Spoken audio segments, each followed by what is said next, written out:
नमस्कार दोस्तों, जय महाकाल, जय माता शमशानी। आज की वीडियो में भूमि बेताल की साधना दे रहा हूँ। हालांकि इसके बहुत से विधान हैं, परंतु उसका घरेलू विधान दे रहा हूँ जो कि बहुत ही आसान है और बहुत ही आसानी से घरेलू विधान से साधना को सिद्ध किया जा सकता है।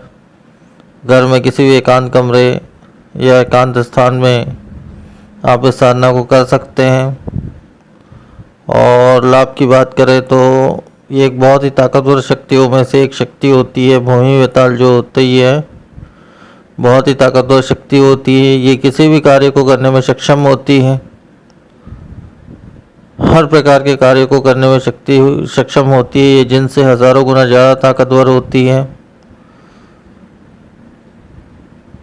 ये जो शक्ति है षटकर्म तो कर ही सकती है, मारण, मौन, उच्चाटन, वशीकरण, विदेशन, शांतिकर्म। षटकर्म तो करती ही करती है, साथ में इसके अलावा भी बहुत से कार्य कर सकती है। रोग का नाश करना, बुरे से बुरे रोग का नाश करना, सामग्री ट्रांसफ़र, एक वस्तु को दूसरे स्थान पहुंचाना, गोडाउन ट्रांसफ़र, मनी ट्रांसफ़र, ये हर प्रकार के कार्य को करने में सक्षम है। शत्रु दमन, शत्रु का नाश करना, विनाश करना, हर प्रकार के कार्य को करने में ये शक्ति सक्षम है। तो इस प्रकार से फायदे तो उसके अनगिनत हैं और जितना मैं बता रहा हूँ ये तो बहुत ही शॉर्ट में बता रहा हूँ। ये शक्ति कुछ भी कर सकती है। ये जिनसे हज़ारों गुना ज़्यादा ताकतवर होती है, हज़ारों लाखों गुना ज़्यादा ताकतवर होती है और ये कोई भी कार्य को करने में सक्षम होती है। कोई भी कार्य हो, सभी कार्य को करने में सक्षम होती है। तो अब इस साधना का विधान बता दे रहा हूँ। ये साधना शुक्ल पक्ष में किसी भी सोमवार के दिन से शुरू होगी। साधना विधि इस प्रकार से है। शुक्ल पक्ष के किसी भी सोमवार को आप घर के ऐसे खाली स्थान या ऐसे शांत कमरे का चयन कर लें। वहाँ पे स्वच्छ आसन और स्वच्छ कमरे को बना लें। स्वच्छता का पूरा ध्यान रखना है साधना में। और एक लकड़ी की चौकी बिछा लें पश्चिम की दिशा में और उसके सामने एक लाल रंग का आसन बिछा लें स्वयं के बैठने के लिए। और उस चौकी के ऊपर भी लाल रंग का एक वस्त्र बिछा लें। उसके ऊपर में तांबे का एक छोटा पात्र रख लें। उसके ऊपर में लगभग 4 उंगली के आसपास शिवलिंग का स्थापना करें, काले शिवलिंग का स्थापना करें। और उसमें जो है बेल के 5 पत्र उस शिवलिंग के सामने आप स्थापित करें। हर पत्ते में थोड़ा सा अक्षत स्थापित करें, थोड़ा सा चावल हर पत्ते में स्थापित करें। उसके ऊपर में 5 सुपारी स्थापित करनी है। और मतलब हर पत्ते के ऊपर में 1 सुपारी रहेगी, अक्षत के ऊपर में। इस प्रकार से 5 सुपारी आपको लगाना है। कुमकुम से अभिषेक कर लें 5 सुपारी का। और इस साधना में एक आपको ज्योत लगानी है जो निरंतर चलते रहे। इस प्रकार की ज्योत लगानी है। किसी भी तेल के माध्यम से आप ज्योत प्रज्वलित कर सकते हैं। एक बाती का ज्योत रहेगा, आपकी तरफ मुख रहेगा उस ज्योत का साधना के दौरान। और साधना हो जाने के पश्चात उसका मुख जो है उस शिवलिंग की तरफ रहेगा। तो इस प्रकार से एक ज्योत, अखंड ज्योत प्रज्वलित करें शिवलिंग की तरफ मुख करके। सुगंधित धूप अगरबत्ती इत्यादि लगा लें।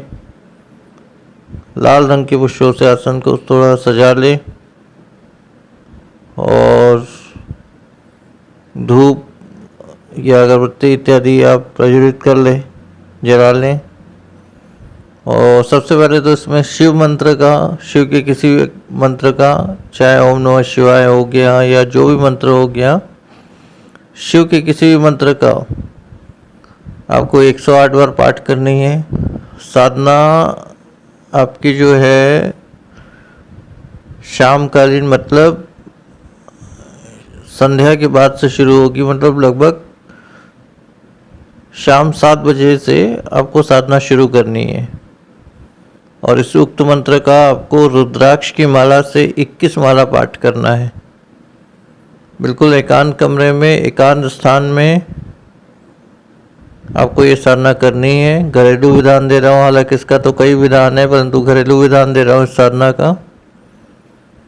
तो इसमें एकांत कमरे में जो है आपको इस उक्त मंत्र का जो मैं देने वाला हूँ, उस मंत्र का आपको 21 माला रुद्राक्ष की माला से पाठ करना है। तो इस प्रकार से विधान है। शक्ति जब प्रत्यक्ष हो जाती है, वैसे तो लगभग 20 से 21 दिन के अंतर्गत शक्ति प्रत्यक्ष हो जाती है इसमें,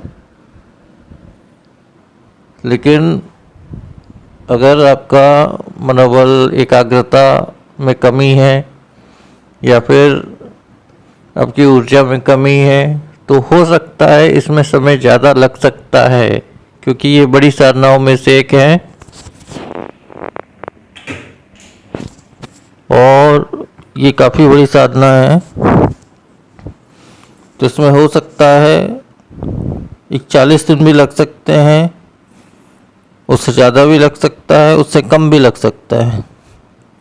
मैं यहाँ पे 21 दिन बोल रहा हूँ, उन साधकों के लिए बोल रहा हूँ जो पहले से साधना से जुड़े हुए हैं, उन साधकों के लिए 21 दिन मैं कह रहा हूँ।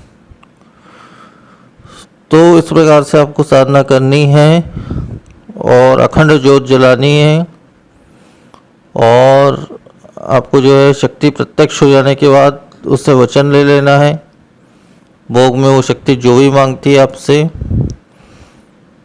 वो आपको उसे अर्पण करना है। कोई ऐसा विशेष भोग या ऐसी कोई वस्तु नहीं मांगती है शक्ति, तो जो भी मांगती है शक्ति वो आपको अर्पण करना है उस शक्ति को। और शक्ति साधना पूर्ण होने के पश्चात इससे आप वचन ले लें।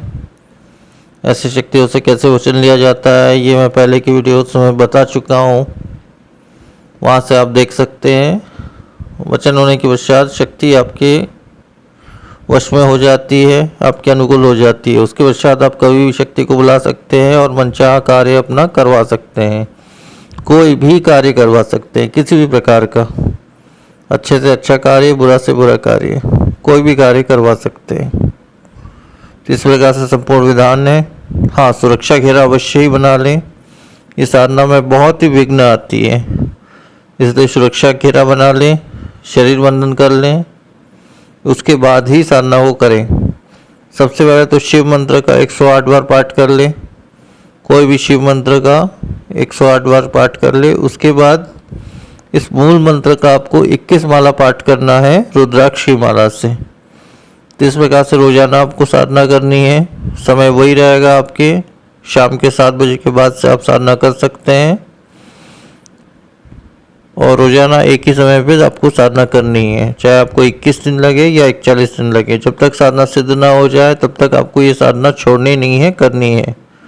अनुमति तो बहुत ही जल्द होनी शुरू हो जाती है और बहुत ही जल्द अनुभव होना शुरू हो जाता है साधना में, 1 से 2 दिन में अनुभव होना शुरू हो जाता है। परंतु पूर्ण साधना सिद्धि जो है वो 21 दिन, 41 दिन या उससे ज़्यादा भी लग सकता है। ये बहुत बड़ी साधना है। तो इस प्रकार से पूर्ण विधान से आपको साधना करनी है। साधना का विशेष मंत्र, मूल मंत्र बता दे रहा हूँ। वो मंत्र इस प्रकार से है: ओम ह्रौम सर्व पृथिव्याम सर्वदेवेषु सर्वचित् भूमि बेतालस्य प्रत्यक्ष प्राकट्य ह्रौम पट स्वाहा। मंत्र फिर से बोल दे रहा हूँ।